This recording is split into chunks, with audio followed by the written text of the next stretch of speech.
Dear student, welcome to OSR coaching classes YouTube channel. अगर आपने अभी तक चैनल सब्सक्राइब नहीं किया तो प्लीज़ सब्सक्राइब करिए और प्रेस करिए बेल आइकन को। आज का video lecture 11th class accountancy का रहेगा और लास्ट वीडियो लेक्चर में हम क्या पढ़ चुके हैं एक छोटा सा डिस्कशन करते हैं। मैंने आपको अकाउंट्स 11 की स्टार्ट कराई थी। इंट्रोडक्शन पार्ट मैंने डिस्कस किया था कि अकाउंट्स का मतलब क्या होता है, ये सब चीज़ें।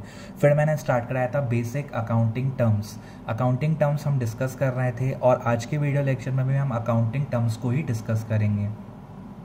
लास्ट वीडियो लेक्चर में मैंने आपको डिस्कस किया था एसेट्स और आज के वीडियो लेक्चर में मैं आपको डिस्कस करूँगा लायबिलिटीज़ कि लायबिलिटीज़ क्या होती हैं।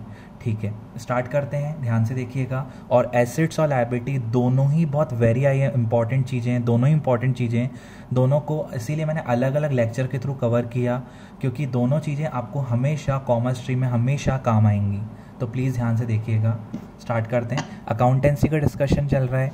11 CBSE, ISC, MP बोर्ड, तीनों बोर्ड के स्टूडेंट लेक्चर को देख सकते हैं।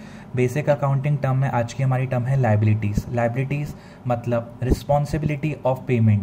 बिजनेस के ऊपर जो जिम्मेदारी है पेमेंट्स करनी है, उसको पैसा लौटाना है जो उसने मार्केट से लिया है या कहीं से भी उसने पैसे लिए हैं जो उसको रिटर्न करने हैं, उसको लायबिलिटी बोलते हैं। Any amount owed to other, कोई सा अमाउंट दूसरों से लिया हुआ जो बिजनेस को लौटाना है उसको क्या बोलते हैं, लायबिलिटी। जो पैसा हमें लौटाना है, हमने ले लिया है, हमें लौटाना है, उसको हम बोलते हैं लायबिलिटी। मतलब बिजनेस की जिम्मेदारी जो बिजनेस को रिटर्न करनी है। अब है ना, एक एग्जांपल के थ्रू मैं आपको इस चीज़ को रेडी कराता हूँ तो आपको अच्छे से क्लियर होगा और आपको पता समझ चुके हो। लायबिलिटी का मतलब बिजनेस के ऊपर जो लोन्स की पेमेंट्स हैं, जो टेंशन्स हैं, जो रिटर्न करना है उसको हम लायबिलिटीज़ बोलते हैं। और बिजनेस ने कहीं ना कहीं पैसा लिया हुआ है तो उसको रिटर्न करना है और बिजनेस के ऊपर जिम्मेदारी है, इसीलिए हम उसको बोलते हैं यहाँ पर लायबिलिटीज़। अब स्टार्ट करते हैं। ये एक बिजनेसमैन है, ये शॉप है, इसका डिस्कशन। एक शॉप स्टार्ट हुई, बिजनेसमैन ने स्टार्ट करने टाइम 5 लाख लगाए तो उसको हम क्या बोलते हैं, कैपिटल। ये मैं आपको बेसिक इंट्रोडक्शन में मतलब बेसिक अकाउंटिंग टर्म में स्टार्टिंग में बता चुका हूँ। कैपिटल का मतलब को क्लियर है।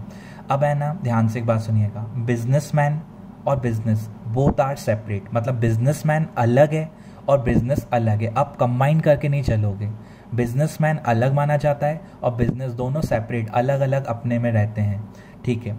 अब बिजनेसमैन ने जो पैसे लगाए उसको आप क्या बोलोगे, कैपिटल। और बिजनेसमैन जो होगा वो इंटरनल मेंबर होगा, मतलब जो बिजनेस को रन करेगा। और बाहर वाले जितने भी लोग होंगे वो एक्सटर्नल होंगे। अब ध्यान सुनना, बिजनेस और businessman both are separate. Businessman ने पैसे लगाए उसको आप क्या बोलोगे, कैपिटल। अब बिजनेसमैन ने पैसे लगाए बिजनेस में तो बिजनेस के पास फंड आया कहीं ना कहीं से, और ये है इंटरनल मेंबर। जब बिजनेस बंद होगा तो पूरे पैसे, ये जो पैसे होंगे बिजनेस को किसको रिटर्न करने पड़ेंगे, बिजनेसमैन को। तो कहीं ना कहीं बिजनेस के ऊपर ये भी लायबिलिटी है, लेकिन ये इंटरनल मेंबर है तो उसको हम इंटरनल लायबिलिटी बोलते हैं। मतलब अंदर वाले मेंबर को ही, ओनर को ही रिटर्न करना है। तो जब शॉप क्लोज होगी, जो बिजनेसमैन ने लगाया उसको रिटर्न होगा, तो ये बिजनेस के ऊपर एक रिटर्न करने का लोड है, उसको हम क्या बोलेंगे, लायबिलिटी। लेकिन ये मेंबर कौन सा है, इंटरनल, इसको हम इंटरनल लायबिलिटी बोलते हैं। और बेसिकली आपका जो 11th में सबसे ज़्यादा डिस्कशन होगा वो मैं अब कर रहा हूँ। ये बेसिक पार्ट आपके कोर्स में था तो मैंने डिस्कस किया, बाकी आपको मेन क्या बहुत काम आएगा वो हम डिस्कस करते हैं यहाँ पर। अब बिजनेसमैन ने अपने पैसे लगा तो दिए, अब उसको और पैसों की ज़रूरत है तो वो गया HDFC बैंक के पास, बोला जाके मुझे 10 लाख के लोन की ज़रूरत है, मैंने अपना फ़ंड तो लगाया और कम पड़ रहा है, मुझे और फंड चाहिए, बिज़नेस को और बढ़ाना है। तो HDFC बैंक ने बोला ठीक है हम लोन तो दे देंगे, लेकिन आप रिटर्न कितने टाइम में करोगे। तो बैंक ने, बिजनेस ने कहा कि हम रिटर्न करेंगे 3 साल के बाद, क्योंकि बड़ा अमाउंट था तो बिजनेस ने डिसाइड किया कि लंबे समय के बाद रिटर्न करेंगे। मतलब 1 साल के बाद, कभी भी 2-3 साल, 4-5 साल, जब भी रिटर्न कर रहे हैं वो आपको ईयर गिवन है, नंबर ऑफ ईयर्स गिवन है। तो बिजनेस ने, अब है ना, ये पैसे बिजनेसमैन ने नहीं लगाए, बाहर से लिए, तो जो बाहर से लेते हैं उसको एक्सटर्नल बोलते हैं। तो जो बाहर वाले से लेते हैं उनको एक्सटर्नल, जो अंदर वाला पैसा लगाता है ओनर, उसको इंटरनल कहते हैं। अब है ना, बैंक ने लोन दिया, बिजनेस के पास पैसा आया, बिजनेस के ऊपर टेंशन आ गई, लोन लिया है उसको वापस करना है अदर्स को, उसको अभी हम क्या बोलेंगे, लायबिलिटी। बिजनेस के ऊपर टेंशन है वापस करने का। एक और चीज़ एग्जांपल समझते हैं। गुड्स परचेज किए, बिजनेस स्टार्ट करने टाइम बिजनेस ने गुड्स खरीदे। अब जिससे गुड्स खरीदे उसको बोला मैं गुड्स उधार पे खरीद रहे हैं, हम बिजनेस गुड्स उधार पे खरीद रहे हैं और रिटर्न करेंगे 10,000 रुपये 3 महीने बाद। तो बिजनेस ने कहीं ना कहीं सामान खरीदा और सामान तो आ गया, अब बिजनेस के ऊपर वापस लोड आया क्योंकि उधार पे सामान खरीदा है और उसका पैसा भी रिटर्न करना है, उसका पैसा भी बिजनेस को रिटर्न करना है।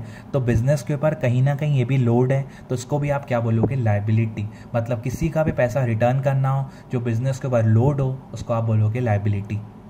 तो ये दोनों हो जाएंगे HDFC बैंक और जो बाहर वाले बंदे से हमने खरीदा, ये एक्सटर्नल, और बिजनेसमैन हो जाएगा इंटरनल। तो ये लायबिलिटी मतलब जो बिजनेस को रिटर्न करना है पैसा, उसको हम बोलते हैं लायबिलिटी। तो एक्सटर्नल इंटरनल मैंने आपको बताया। अब हम और डिस्कस करते हैं क्लासिफिकेशन कैसे करेंगे, टाइप्स कैसे समझेंगे। दो टाइप से टाइप्स समझते हैं हम। यहाँ पर पहले डिस्कस करते हैं लायबिलिटी टूवर्ड्स द ओनर और लायबिलिटी टूवर्ड्स द आउटसाइडर। ये हम ऑन द बेसिस ऑफ दो टाइप्स से हम टाइप्स डिस्कस करेंगे। पहले दो ये कर रहा हूँ, फिर दो बाद में करूँगा।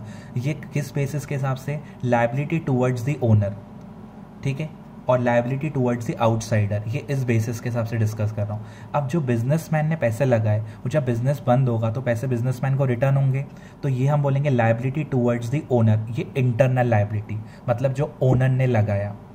और दूसरा पार्ट क्या होगा, टाइप्स में मैं डिस्कस कर रहा हूँ, लायबिलिटी टूवर्ड्स द आउटसाइडर। ये क्या मैं डिस्कस कर रहा हूँ, लायबिलिटी टूवर्ड्स द आउटसाइडर, मतलब जो हमने बाहर वाले लोगों से लिया और जो बाहर वाले लोगों को रिटर्न करना है, उसको हम बोलेंगे लायबिलिटी टूवर्ड्स द आउटसाइडर, उसको बोलेंगे एक्सटर्नल लायबिलिटी। मतलब ये बाहर वाले लोगों का देना है, ये ओनर का देना है, ये बाहर वाले लोगों का, ये ओनर का देना है। तो ये मैंने टाइप्स डिस्कस किया। अगर आ जाए types on the basis of owner और on the basis of outsider, तो ये रहता है liability towards the owner, liability towards the outsider, liability towards the owner internal liability, liability towards the outsider external liability। और अगर आ जाए on the basis of short term long term, तो फिर से टाइप्स डिस्कस कर रहा हूँ, लेकिन वो लॉन्ग टर्म शॉर्ट टर्म कौन सी लायबिलिटी लॉन्ग टर्म है, कौन सी शॉर्ट टर्म है, ये कौन सी लायबिलिटी ओनर की है और कौन सी बाहर वाले लोगों की है, ये उस बेसिस के हिसाब से डिस्कस किया। अब मैं और क्या डिस्कस करूँगा कि कौन सी लायबिलिटी शॉर्ट टर्म है, कौन सी लॉन्ग टर्म है। तो ये भी टाइप्स है, और आगे मैं डिस्कस कर रहा हूँ वो भी टाइप्स हैं। ये इंटरनल एक्सटर्नल के पार्ट से था, वो लॉन्ग टर्म शॉर्ट टर्म के हिसाब से होगा। तो जो ओनर को देना है वो इंटरनल, और जो बाहर वाले लोगों को देना है वो एक्सटर्नल लायबिलिटी। ठीक है, आगे समझते हैं लायबिलिटी में।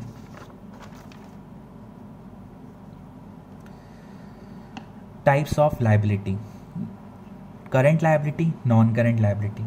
Current liability amount equal to 12 month और लेस देन 12 मंथ। जो पेमेंट्स आपको 12 महीने, मैं लायबिलिटी के समझ को पेमेंट करना है बिजनेस को।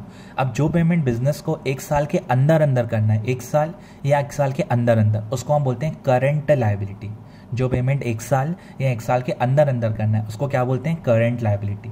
और जो पेमेंट एक साल के बाद करना है, वो होता है नॉन करंट लायबिलिटी। अब करंट लायबिलिटी पे आते हैं। करंट लायबिलिटी में जो पेमेंट एक साल के अंदर करनी है बिजनेस को, और बिजनेस के ऊपर उसका लोड है कि पेमेंट करना है। क्रेडिटर्स, बिल्स पेबल, इसका मैं अलग से वीडियो लेक्चर आपको प्रोवाइड कर चुका हूँ पहले से कि क्रेडिटर्स बिल्स पेबल होता क्या है। एक छोटा सा डिस्कशन करता हूँ, बहुत अच्छे से समझना है तो प्लीज़ आप पहले उस वीडियो लेक्चर को देखें फिर इसको देखें। क्रेडिटर्स और बिल्स पेबल, क्रेडिटर्स का मतलब जब भी शॉप्स के लिए हम सामान खरीदते हैं उधार पे किसी आउटसाइडर पार्टी से, और पार्टी हमें विश्वास के तौर पे सामान दे रही है, तो हम उसको बोलते हैं क्रेडिटर। और वो हमें टाइम पीरियड कितना देती है, अगर हम गुड्स खरीदते हैं 2 महीने 3 महीने, तो जब हम गुड्स खरीद के लेके आए, हमारे सर पे लोड है कि 2-3 महीने के अंदर पेमेंट करना है, तो 1 साल के अंदर पेमेंट करना है, तो वो क्या हो गई, current liability. Second, bills payable. Bills payable मतलब आप सामान वापस खरीद के लेके आए और एक बिल पे साइन करके आए हो कि मैं पेमेंट पक्का करूंगा। यहाँ पर कोई लीगल डॉक्यूमेंट नहीं दे के आते हो, लेकिन 2-3 महीने के अंदर पेमेंट करनी रहती है, 1 साल के अंदर पेमेंट करनी रहती है। यहाँ पर आपको पेमेंट 2-4 महीने के अंदर ही करनी है, लेकिन आप एक लीगल डॉक्यूमेंट पे साइन करके आए हो, उसको हम बोलते हैं बिल्स पेबल। उसको हम क्या बोलते हैं, बिल्स पेबल। ठीक है, और ये भी पेमेंट 1 साल के अंदर अंदर करनी रहती है, इसीलिए इसको हम करंट लायबिलिटी के अंदर रख रहे हैं। एंड शॉर्ट टर्म लोन, अगर आपने शॉप स्टार्ट करने टाइम अपने फ्रेंड से या बैंक से लोन लिया, बोला मुझे 50 हज़ार का लोन चाहिए, तो पूछा गया आप रिटर्न कब करोगे, आपने कहा 5 महीने, 6 महीने, 10 महीने, मतलब 12 महीने के अंदर तक का ही टाइम बोला। तो जो आप लोन उठाते हो पेमेंट 12 महीने के अंदर ही अंदर करनी है, उसको हम बोलते हैं शॉर्ट टर्म लोन। क्या बोलते हैं, शॉर्ट टर्म लोन। तो कहीं ना कहीं हमें पेमेंट 1 साल के अंदर करनी है, तो ये हमारी होती है करंट लायबिलिटी। अब आते हैं नॉन करंट लायबिलिटी। जो पेमेंट्स आपको 1 साल के बाद करनी है, मोर देन 1 ईयर, जो पेमेंट 1 साल के बाद करनी है वो होती है नॉन करंट लायबिलिटी। जैसे long term loan from HDFC bank. आप HDFC बैंक के पास गए, बोला 10 लाख का लोन चाहिए। HDFC बैंक ने बोला हम आपको लोन प्रोवाइड कर देंगे, आप रिटर्न कब करोगे? आपने कहा 5 साल के बाद। अभी मैं शॉप स्टार्ट कर रहा हूँ, कम से कम सेट करने में 3-4 साल लगेंगे, मैं आपको 5 साल बाद रिटर्न कर दूंगा पूरा लोन। तो आपने लोन लिया और आपको अभी रिटर्न नहीं करना है, 1 साल के बाद, कभी भी 2, 3, 4, 5, 10 कितने भी साल हो, 1 साल के बाद रिटर्न करना है। तो वो होती है आपकी नॉन करेंट लायबिलिटी, मतलब long term loan from HDFC bank. आपने HDFC बैंक से लोन लिया। या example long term loan from friend, आपने अपने फ्रेंड से जाके लोन लिया, उसको हम बोलेंगे non current liabilities. Example, friend से बोला 10 लाख की ज़रूरत है, फ्रेंड ने कहा ठीक है मैं 10 लाख रुपीज़ आपको दे देता हूँ, आप कब रिटर्न करोगे? तो आपने कहा कि मैं 2 साल बाद रिटर्न करूँगा, आज शॉप स्टार्ट कर रहा हूँ, 2-3 साल सेट करने में लगेंगे, मैं 2-3 साल में आपको रिटर्न कर दूंगा। तो उसने आपको लोन दिया, आपने पैसे ले लिए, मतलब बिजनेस से पैसे ले लिए, अब बिजनेस के ऊपर लोड आ गया, उसको रिटर्न करना है, लेकिन बिजनेस को वो पैसा 1 साल के अंदर रिटर्न नहीं करना, बिजनेस को वो पैसा 1 साल के बाद रिटर्न करना है। तो उसको बोलेंगे non current liability, long term loan from friend, long term loan from HDFC bank. तो ये होती है करंट लायबिलिटी। ये किस on the basis of short term long term के हिसाब से डिस्कस की, और वो on the basis of internal और एक्सटर्नल के हिसाब से डिस्कस की। तो आप टाइप्स, ये भी 2 टाइप्स हैं और वो भी दोनों टाइप्स हैं, लेकिन आपको ज़्यादातर ये टाइप्स 11th क्लास में काम आएंगे। एक बार शॉर्ट में डिस्कशन कर लेते हैं। लायबिलिटी का मतलब अमाउंट, एनी अमाउंट और टू अदर, जो अमाउंट लिया हुआ है बाहर लोगों से जो रिटर्न करना है। जो आप ओनर लगाता है वो इंटरनल, और जो बाहर वाले लोगों से लेते हैं वो एक्सटर्नल। इंटरनल जो होती है वो ओनर की लायबिलिटी होती है, ओनर को देना रहता है, और जो एक्सटर्नल होती है वो बाहर वाले लोगों को देना रहता है। ये on the basis of internal external. और यहाँ पर हमने आगे डिस्कस किया on the basis of short term long term. जो पेमेंट्स बिजनेस को 1 साल के अंदर करनी है वो होती है करंट लायबिलिटी, और जो बिजनेस को पेमेंट 1 साल के बाद करनी है उसको हम बोलते हैं नॉन करंट लायबिलिटी। अगर आपको कोई सा भी डाउट हो लायबिलिटी में या एसेट में, या जितना भी मैंने आपको भी डिस्कस किया हुआ है, आप प्लीज़, मेरा नीचे व्हाट्सएप नंबर आपको गिवन है, आप अपना डाउट क्लियर कर सकते हैं। और ये आज की हमारी टर्म लायबिलिटी हमने क्लोज की। Thank you.